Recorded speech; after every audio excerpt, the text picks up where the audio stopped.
a while back here. Actually, I didn't know that.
This day, God, thank you for loving us, Lord. Thank you for this mission, God.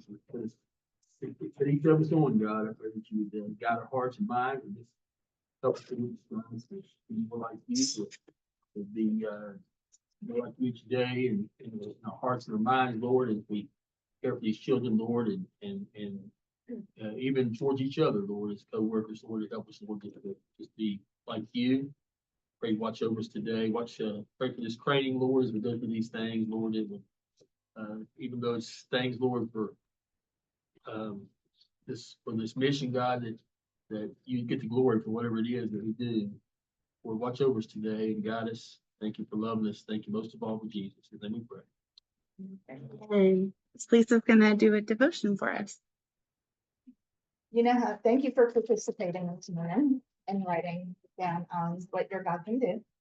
And as you know, I am a very interactive visual learner. So I hope you can please. The Bible verse today is going to be found in Isaiah 55, 8 through 9. And it says, "For my thoughts are not your thoughts, neither are my ways your ways, declares the Lord. As the heavens are higher than the earth, so are my ways higher than your ways, and my thoughts higher than your thoughts." I have my box. It's easy for us to put God in a box. Okay, we know that he can do all the things, but we limit him. And we assume that we know that he's already going to do this and how he's going to do it, and we have it. We measure his power according to our circumstances, and we often create a mental box that fits our comfort zone and our understanding, and then we try to make God fit into our comforts. And that's not how it always works, is it? God doesn't fit in our boxes. Just like Moses, he couldn't speak, but God brought him out of his comfort zone and he was able to speak to Pharaoh. And also, when Israel was trying to got to the Red Sea, it was impossible, but God did the impossible and made a path for them. The birth of Jesus, the conception of Mary, of Jesus through Mary. Explain that one, right? God does the impossible. So God delights in doing the impossible because it reminds him that he is God and we're not. When we release our limits and open our hearts fully to him, we discover God who is greater than our imagination and faithful to his promises. So we put God in a box this morning, right? Now I'm going to go around and we're going to take God out of our box and we're going to declare to him what he can do for us. So everybody will go around and take one out. It doesn't.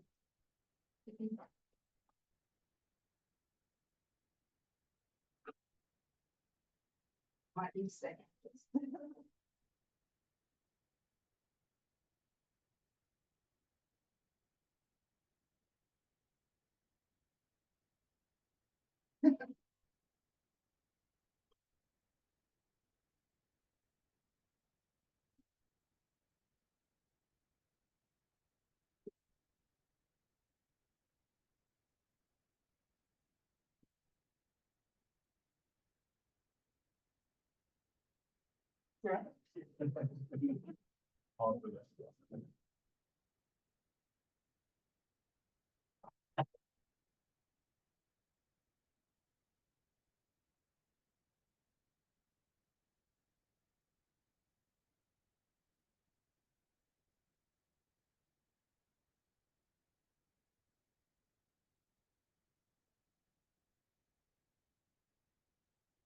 And then Bethany, if you can start, we'll go around and you can read your paper.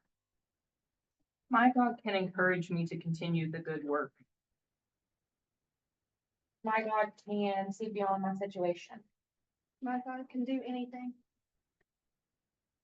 My God can do anything. My God can forgive. My God can do anything. My God can do anything. My God can do all things. My God can be and is the source of. My God can save. My God can heal. Yeah. My God can break every chain. My God can do anything. My God can calm my storm. My God can save your soul. My God can calm the storm. My God can do anything. My God can restore. My God can turn a bad thing into a good one. My God can do all things. My God can make what would seem impossible possible. It says, my God, and even when the doctor says it's impossible, he says, "Thank you, Jesus." Jesus. My God can do anything. We have a lot of things that we need God to do for us, don't we? So let's expect the unexpected, and claim those today in our hearts. Okay? I feel like we've already prayed, so I don't want to really close in prayer, but just go throughout your day. Just kind of being reminded of who God is and what he can do for us.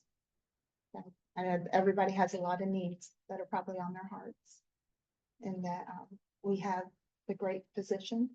We've got the great provider. He's there for us. All we have to do is reach out and believe. Thank you, Ms. Lisa. That was good.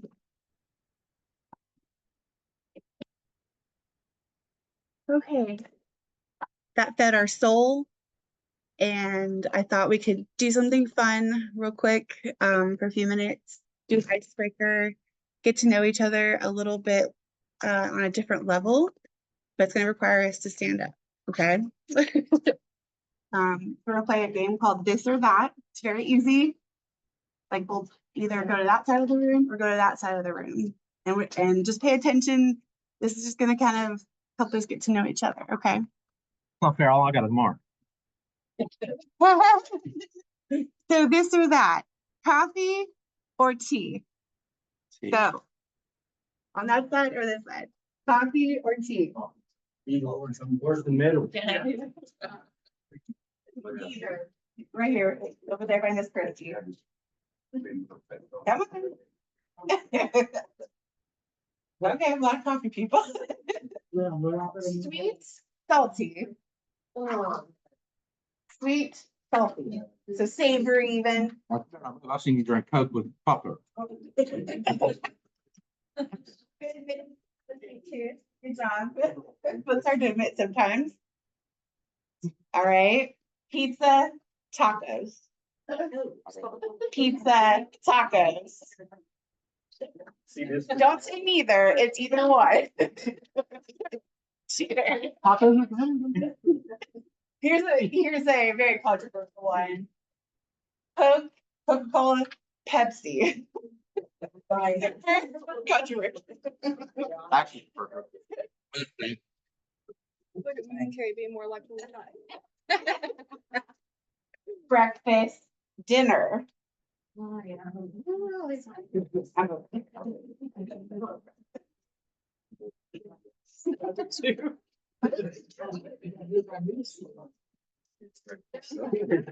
Okay. Cake, pie. oh, Chrissy, judgment so hard. So hard. My friend and I differ on big time that was just in town. Either cold weather or hot weather. I'm over here. That's what I like, but I would rather be hot living. Hot weather. Yeah, this way. That's just fun. Okay, beach vacation, mountain vacation. You get to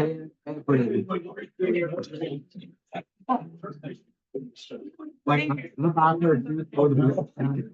Thank you. Mr. Mark's opinion is changing based on if he can stand over there.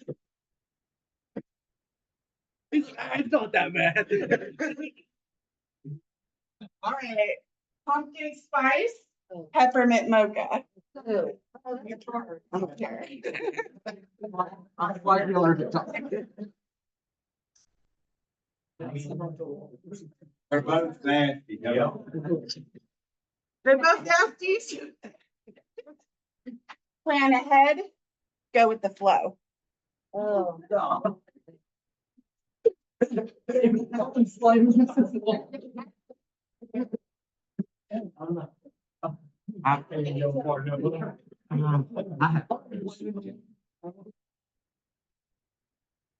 Take notes on paper.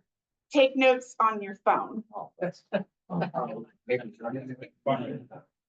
Some paper. Yeah, dude. Like I actually do. Don't carry bigger. Exactly. Superman, Batman. Neither. I'm in neither either. Yeah, I like that better, Marvel or DC? Okay, city life, country life, I like it both. Yeah. suburban life. I gotta be here in the middle. Texting, calling. Texting. Call. Can't read content. You like to call? I'll- I like that. All right, one more. Work in silence, work with music. I can't do myself. And either one is in the middle.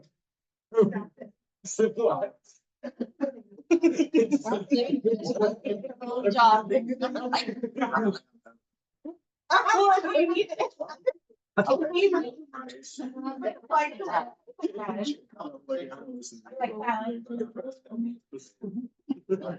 In the moment, if you had a choice. Question. Very fair question. So did you guys learn a bit about each other, maybe about yourself? No, listen, one of the things that I will remember from now on, because I got it back with the GM proposed to be.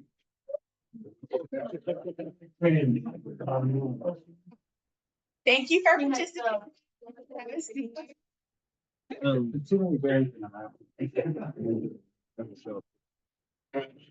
Andrew, who? Oh, yeah. Yeah. Okay. Oh, yeah. Well, Michelle texted me that she's gonna be late. That's smart as well. And I'm excited. And you guys decide what you want to do, but lunch is provided for the rest of the week. Okay, and then, I know that sometimes we might have kids here, but in case, Amanda, she came up with a solution for today and tomorrow and probably Wednesday too. Yeah, I want the caseworkers kind of like come up with solutions for the rest of the week. Okay. Does anybody have any, questions or anything before we get started? Comments? Those are so lively. I had to get you guys up just to like get the blood going. Okay. Well, we're gonna start off with Mr. Jason, who's gonna talk about mission and culture.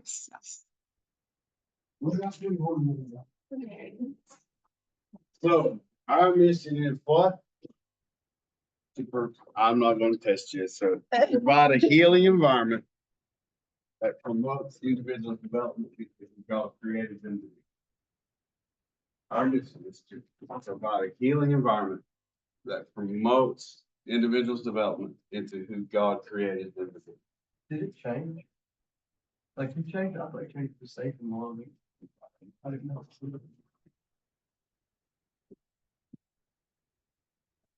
Say it one more time. Our mission is to provide a healing environment that promotes individual development into who God created them to be.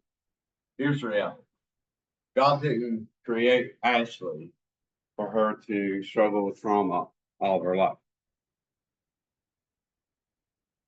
In fact, God didn't create Ashley to even go through trauma, right? The fact is, somebody violated God's standards in creating trauma in Ashley. Now, I don't know what trauma actually thinks of. Well, I know some of it. Some of it didn't make sense. But God created us He created us into His image, right? To grow into the likeness of Christ. Ultimately, that's what God desires for every one of us, right? All of us, all of our kids, every human being. That's His desire. That's His plan for us. And the reason that mission is so important is two things. One, every child that comes into our care needs a healing environment. They just do. Some of them have been through unspeakable trauma, maltreatment. Nearly all of them have been through some form of maltreatment. Right. The difficulties we have in building a relationship with them is a consequence of the maltreatment that they've been through. We have to provide a healing environment. If we don't, it's unreasonable to expect that they are going to develop into who God wants them to be, or created them to be. The second part of that is that we bring them into contact with Jesus. We bring them into contact with Jesus. The book of Mark tells us about a time when people, it says that people, it says they were bringing children to Jesus. And I don't know who they were. Mom, dad, aunt, uncle, grandparents, neighbor Jimmy, whatever, right? Somebody, people were bringing kids to Jesus. The disciples were trying to, telling them, hey, don't bother Jesus. And Jesus said, looked at them, and he said, don't prevent them from coming to us. Here's the thing. So those people who were bringing kids to Jesus, they knew that Jesus could do something for those kids that they couldn't. Well, that's the case for us too. There's lots of things that we could do. Christy gives counseling. You give guidance. You give a listening ear. You provide care and all those kinds of things. There's lots of things that we can do. However, Jesus can do things that are far beyond us. Far, far beyond us.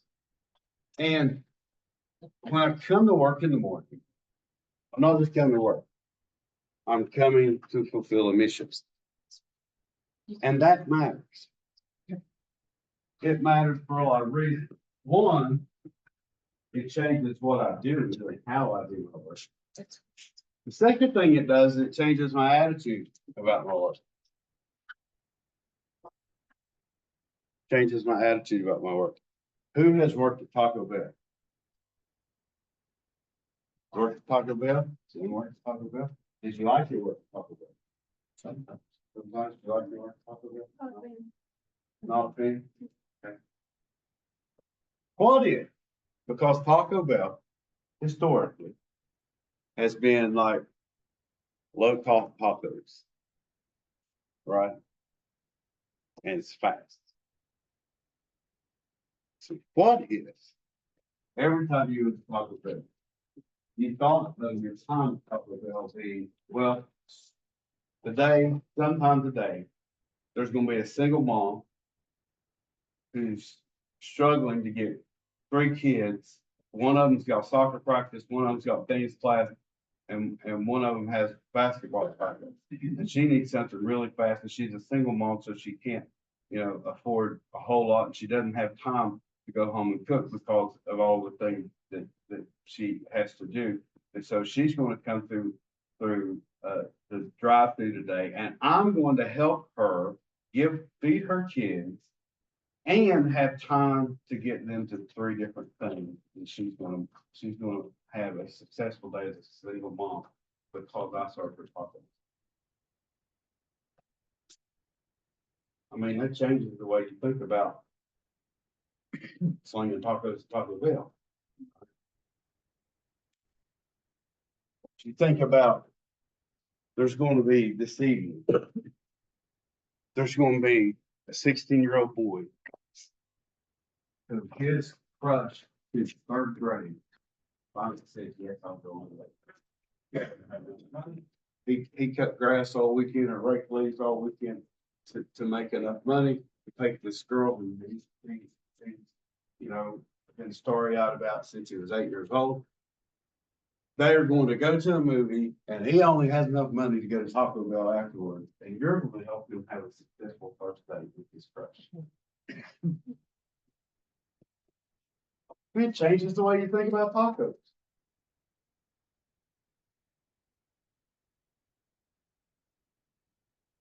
If you think about some of the stuff that Mark's done in his life, building stuff, all this.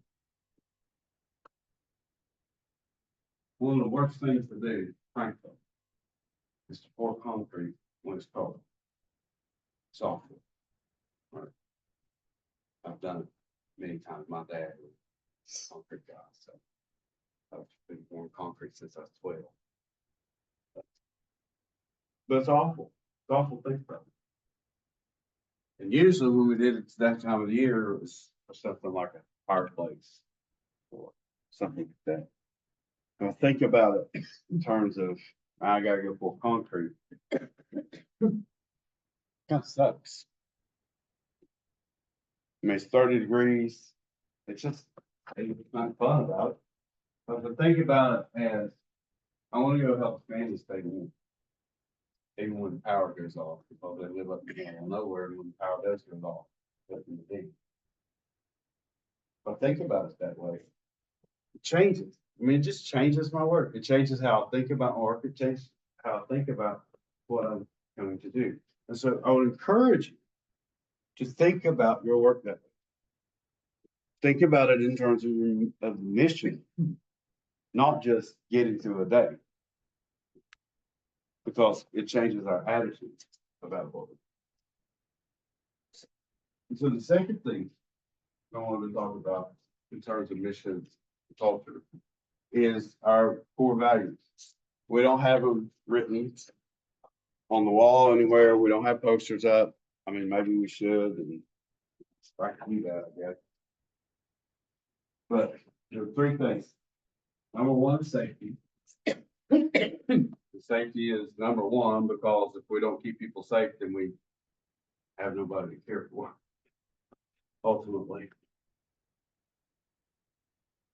Christ-centeredness is the second, and integrity is the third. And it sounds like those two go together, and I guess they kind of do, but it's a little more than. Christ-centeredness means that I'm going to act in a way that pleases Christ. I'm going to do my work in a way that pleases God. Apostle Paul said, do all things as unto the Lord. And so this is what Christ-centeredness is. It means that I'm going to conduct my life and my work in a way that is pleasing to God. The third, integrity. One, it means I want to be honest. I want to be honest. By the way, for me, I think our admin team would attest to this. But for me, honesty is a premium.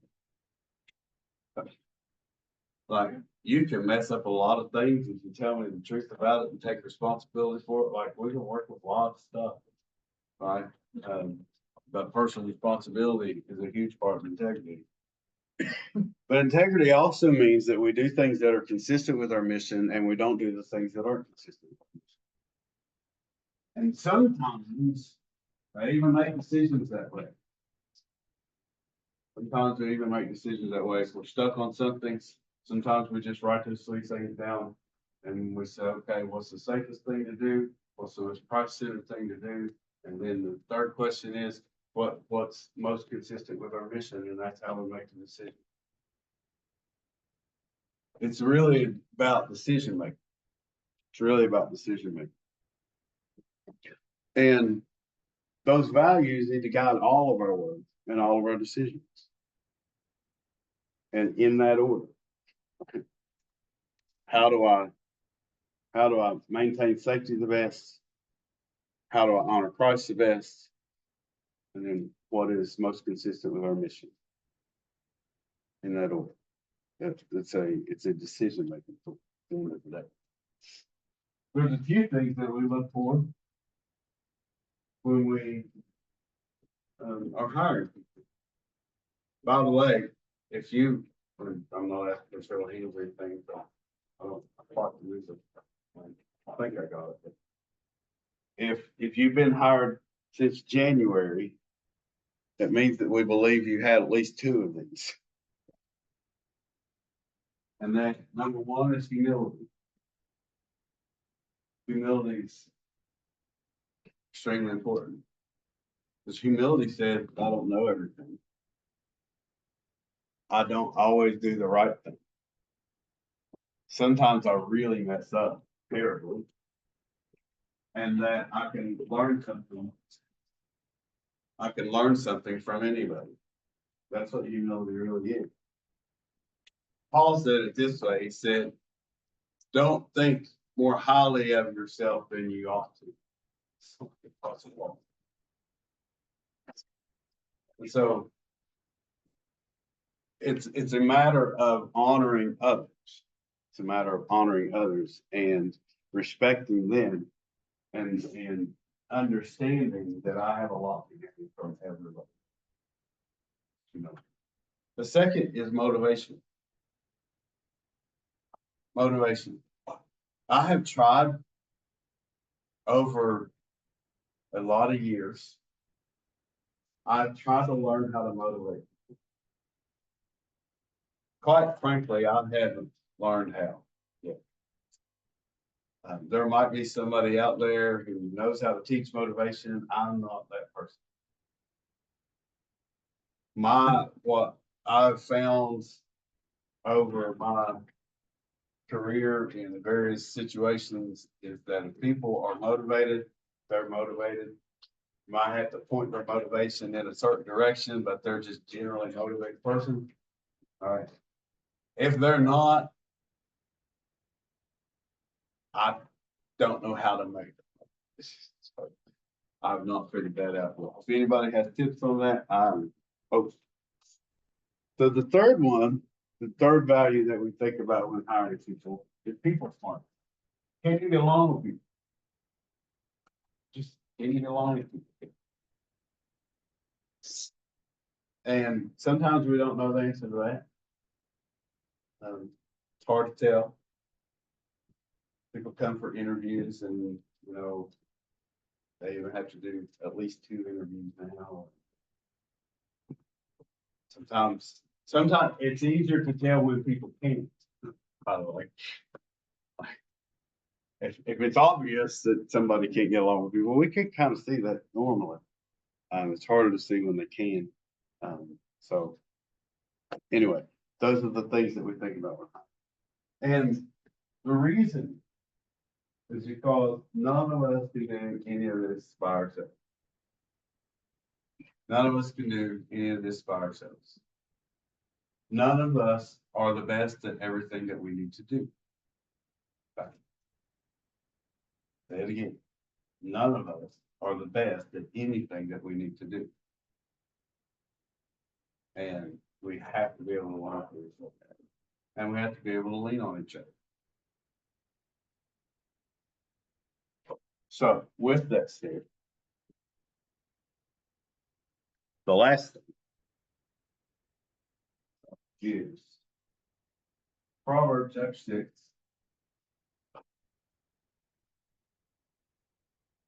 Proverbs 6 verse 16. So you probably know it already. Verse 16, it says, there are 6 things which the Lord hates, yet 7 which are an abomination to him.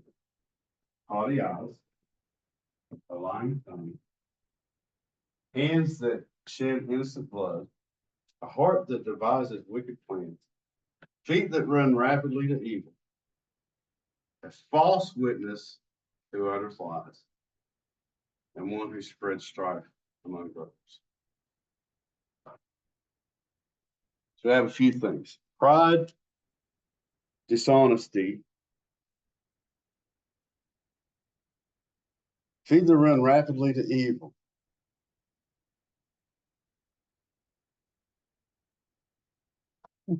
Drama lovers. But now inside, we love drama. Find something going on somewhere, and we like gotta get in the middle of it. Well, feet that run rapidly to evil. That's what that is.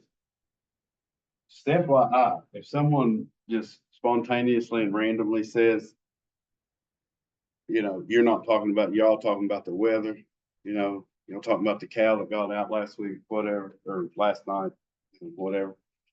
And they just randomly say in a quiet moment, I hate drama, just run.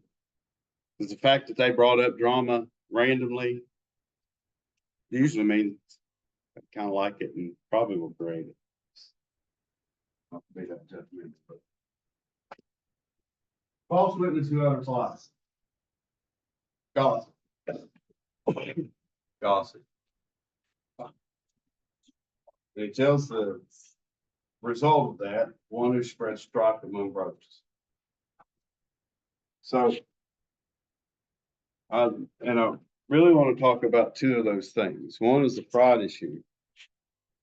Again, you don't know everything that you need to know. You don't know everything you need to know. I don't know everything I need to know. There's lots of things that I need to know. I just don't know. I don't have yet. You know some things that I need to know. I know some things that you need to know. It's just how it is. Welcome to human life.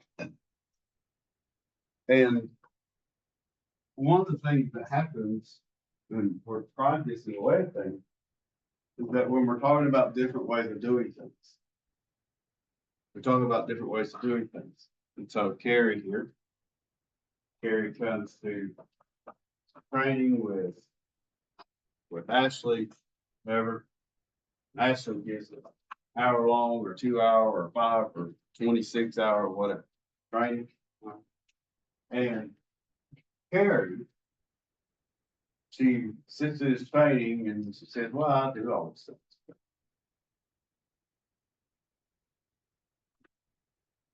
That's almost never true. And Carrie would not do it, but yeah. But that's almost never true.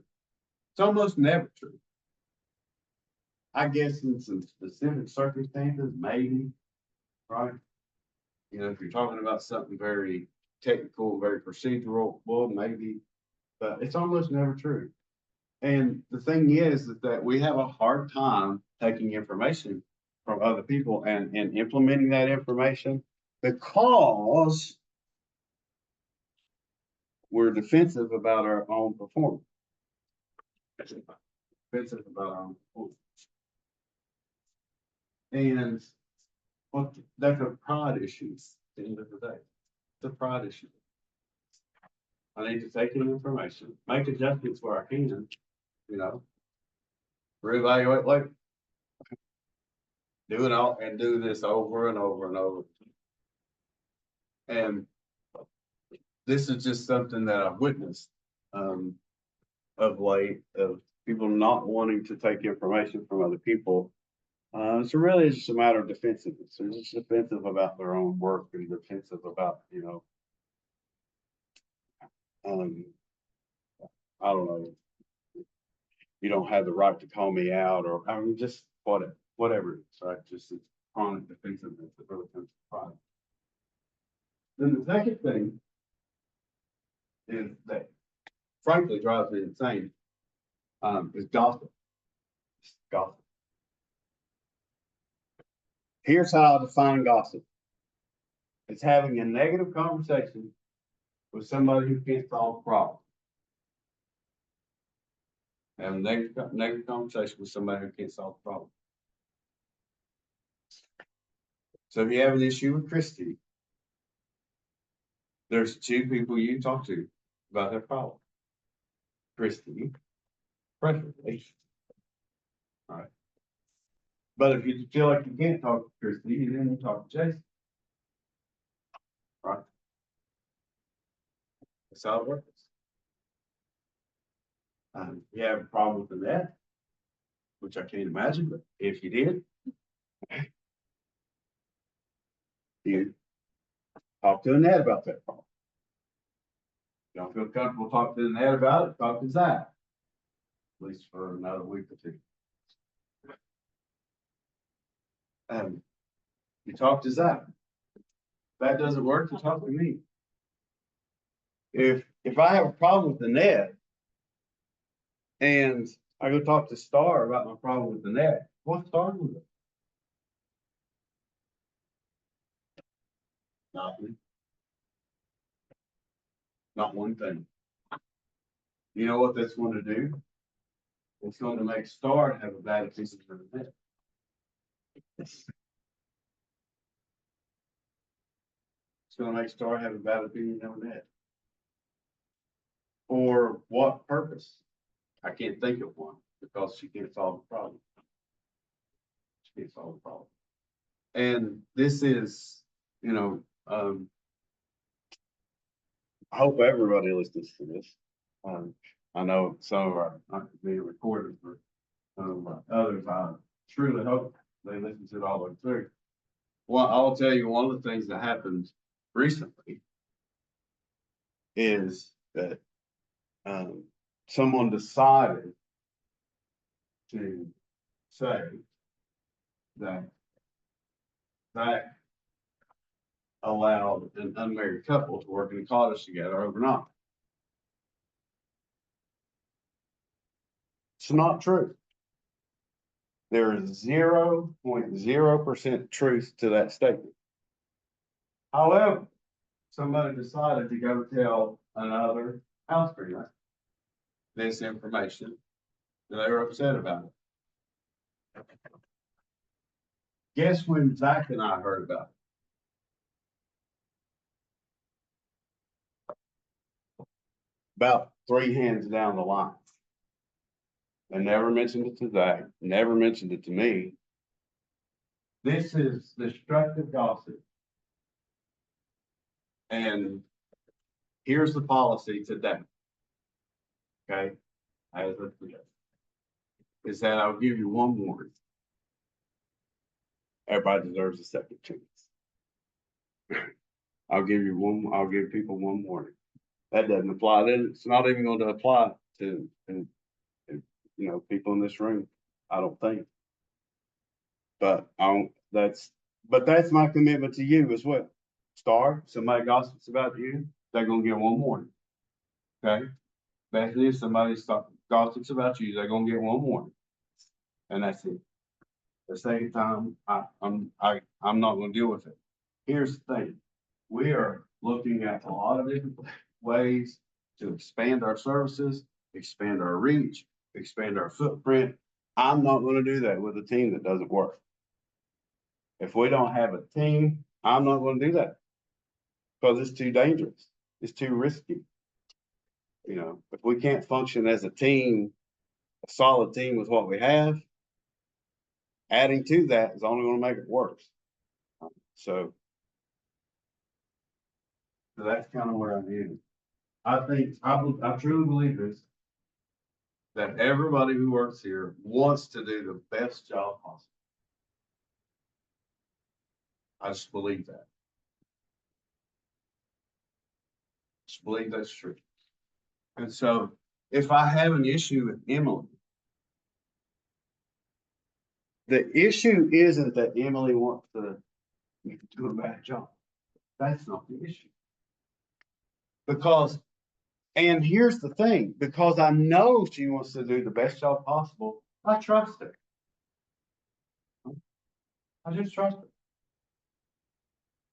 Even when she does something wrong, I still trust her. Like she really wasn't trying to sabotage my life. And frankly, she has control of my schedule in part. I mean, she can see it, but she can also add stuff to it. Like she can wreck stuff for me if she wants to. She can also delete stuff and like make me late and make me miss something important or whatever. If she has the power to wreck my career if she'd like to. I just trust that she doesn't want to do that. There's no reason. Right? Yeah, I trust Stephanie. I believe that Stephanie wants to do the best job she possibly can. Right? And so therefore I just trust her. If she screws something up, she screws something up. It wasn't because she meant to. It wasn't because she's a bad person, right? And it wasn't because she's new. It wasn't because of any of those things. Because she made a mistake. Or she didn't have the right information. Or she didn't know she should have done this instead of that. I just trust that. Does it make sense? And so that's the place that I really want us to get to. I think we've made a lot of headway toward that. However, we still got some ways to go. Because if you and I have trust, if I trust that Amanda she wants the best possible thing for New River Ranch. She knows that I want the best possible thing for New River Ranch. You know what else can happen? We can disagree. And we do. She wanted to slap me sideways the other day. She almost did. I mean, Lisa walked in, that's all. But, you know, we have discussions about this and that, and I love, I mean, I love me. So, but the issue is we trust each other. I just believe she wants the best, and she believes that I want the best. And our argument, if you'd even call it an argument, our disagreement, our conflict, really isn't about her over me. It's because I think this is the best thing, and she thinks that's the best. And we're just trying to convince each other, which is fine. But eventually, we're gonna come to the better decision in the long run, because we trust each other. Now, here's the other thing. I've had conversations with people, and I'll not name names, but I've had conversations with people here. And they've been, look, you're getting hard to trust because of performance. And people are losing trust in you because of performance. It's just how it is. Right? Like it, don't like it, justified, not justified, doesn't make any difference. People are losing trust in you because of performance, so what are we gonna do about it? Because if people don't trust you, you're not on the team. You might be in the building, you're not on the team, if people don't trust you.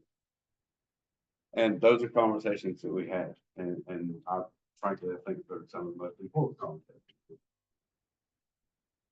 So, any questions or comments? I know I didn't mean to be so heavy this morning. Maybe I should have put all that first and then the other stuff last, but any comments, questions, thoughts, concerns? I hope this opens the table. Like, I hope this opens our hearts and our minds to trust each other more. This is tough work. Like, this is really hard work. I mean, I admire the house parents. You guys are boots on the ground. Like, I can only imagine what it's like for y'all. So, yeah, I just wanted to say that I hope it opens the conversation to trusting each other. So how is there anything that needs to be done to trust each other more?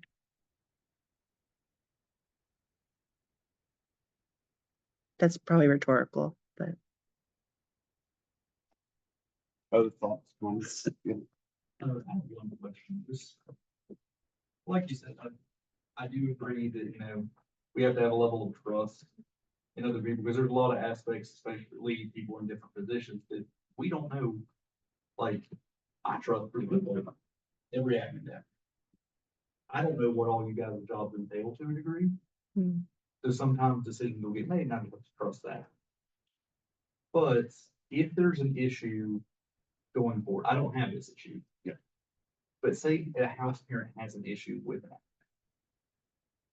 Who should they bring that issue up to? Because I was under the understanding we should bring it up to a shift supervisor and have them relay the issue for us. Because that's what always, when I was a shift supervisor, that happened to me quite regularly. So I just thought that was the norm. I mean, that's okay. I just don't want that to like, because shift supervisor, obviously, they couldn't really do anything in terms of correcting like an admin mistake or something, except bring it up to another admin.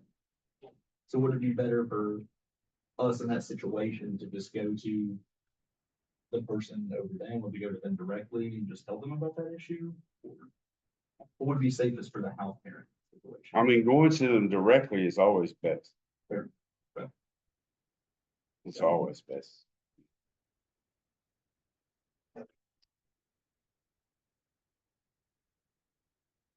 I recognize that that's not the easiest. Well, and But why is that? Places that have Alex' opinion too, of like, if you try to handle it yourself, it complicates things. But this is a very different type of work setting, so I just wanted to make sure that that was what you preferred. Mm, I love that honestly. Yeah.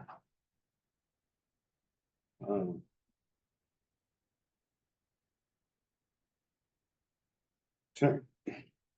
Whole chain of command thing. When you're dropping bombs and shooting missiles and, you know, sending tanks, it's needed. Right. Chain of command issues, you know, when we're talking about an organization. Frankly, I've found that they do very little other than make trust harder. So, I can agree with that. yeah. I mean, I, you know, I don't ask Zach. I don't say, hey, Zach, how's Star and Carrie doing this week? I just go up and say, hey, Star, Carrie, how y'all doing? Y'all do these things? I know we love it. Like, I'm not, you know what I'm saying? Like, I'm not gonna, I'm just gonna go and say, hey, what's up? How y'all doing? You know, is your dog all right? Whatever. So I think it works both ways. Fair enough. Other thoughts, yeah? What if you're bullied by people named that? You definitely are gonna win Well, your mark there, Zach. I'm gonna say, I'm just going out on a limb here. I'm not trying to be judgmental. If you're bullied by a net, it's probably not bullying. It's probably something you asked for.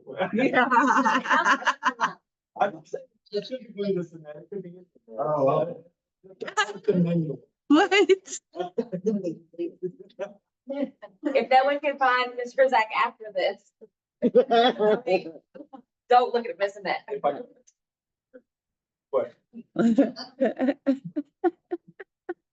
Yeah, keep full of it. Tell them Zach, I have to bully you to get you to understand, right? Yeah. So.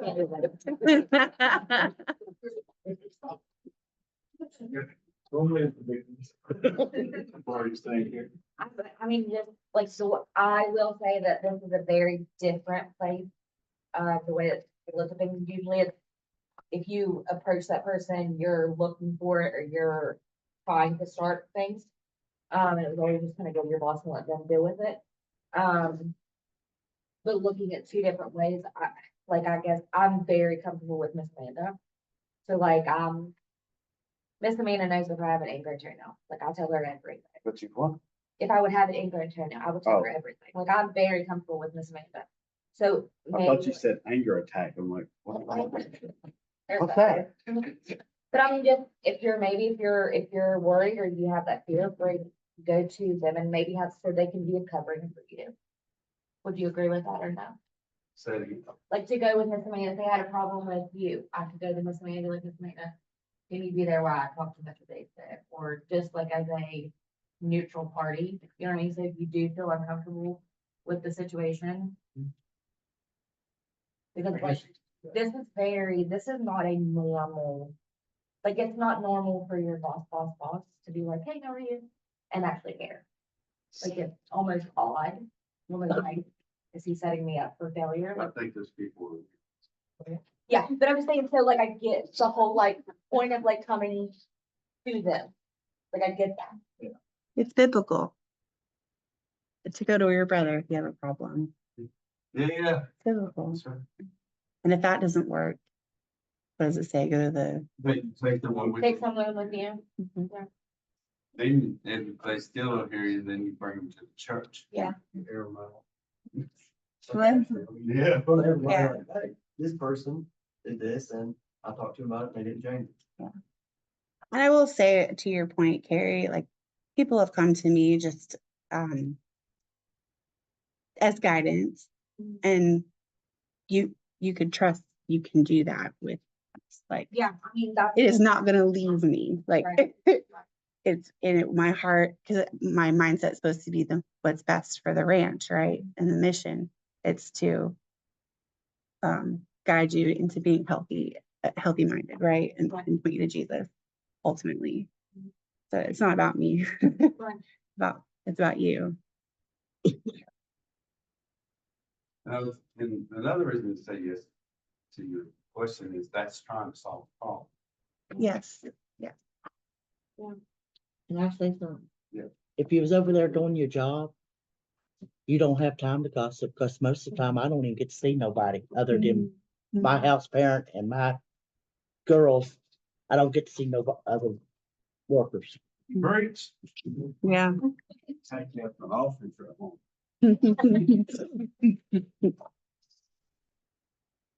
Other thought, comment, question?